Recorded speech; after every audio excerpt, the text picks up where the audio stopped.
Ukraine की राजधानी Kyiv पर कब्जा करने के लिए रूस ने हमला और तेज कर दिया है। रूस की तरफ से कीव के कई इलाकों में जबरदस्त बमबारी की जा रही है और लगातार स्थितियां बद से बदतर हैं। और रूस की तरफ से दागे गए बमों ने वहां तबाही मचा दी। बमबारी की चपेट में आए एक मकान से आग की ऊंची लपटें उठती हुई नजर आईं, जबकि कई और घरों से भी धुआं उठता दिखा।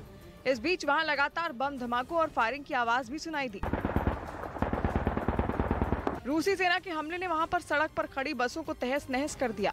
उनके शीशे टूटे हुए नजर आए। बमबारी से दहशत में आए लोगों ने पूरे इलाके को खाली कर दिया, जिसके बाद वहां दूर दूर तक सन्नाटा पसरा दिखाई दिया।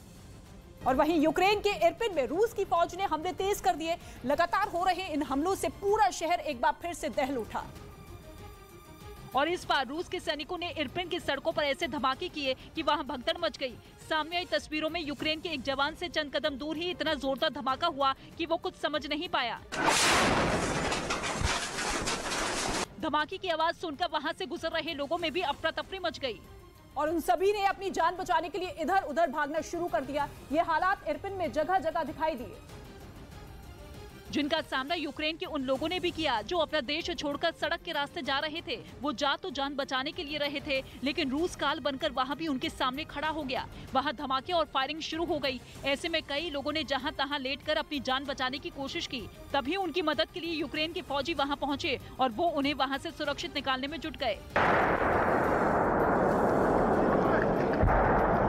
इरपिन में तबाही का एक ऐसा ही वीडियो यूक्रेन की संसद की तरफ से पेश किया गया, जिसमें कई मकान मलबे में तब्दील दिखे और उनकी इस हालत का जिम्मेदार रूसी सेना को ठहराया गया।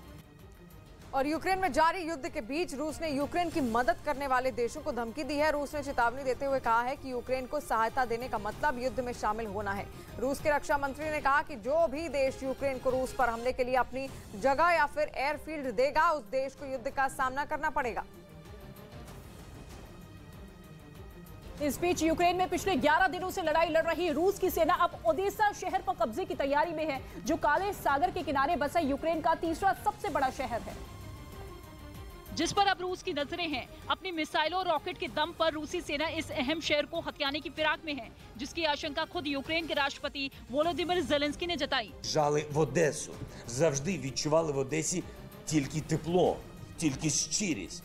हाल ही में अमेरिका ने भी दावा किया था कि रूस का अगला निशाना ओडेसा शहर है, जिस पर कब्जा जमाने के लिए रूस के जंगी जहाजों ने क्राइमिया से घेराबंदी की है, जो यूक्रेन के दक्षिण में है। और 2014 में उस पर रूस ने कब्जा कर लिया था, जिसके बाद से वहां रूस की ही सेना तैनात है, जिसके दम पर अब ओडेसा पर कब्जे की तैयारी है, जो यूक्रेन का तीसरा सबसे बड़ा शहर है, जिसे निशाना बनाने के लिए रूस ने कमर कस ली है।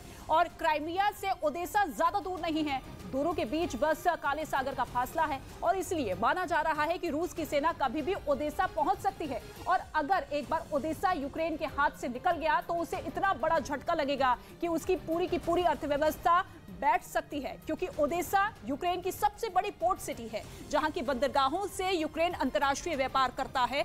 ओडेसा पर रूस के कब्जे का मतलब होगा कि काला सागर से यूक्रेन का संपर्क टूट जाएगा। यूक्रेन दूसरे देशों के साथ व्यापार ही नहीं कर पाएगा, और अगर व्यापार नहीं होगा तो अर्थव्यवस्था डगमगाने लगेगी, जो कि जंग से जूझ रहे यूक्रेन के लिए घातक साबित हो सकती है। और इसी वजह से ओडेसा को बचाना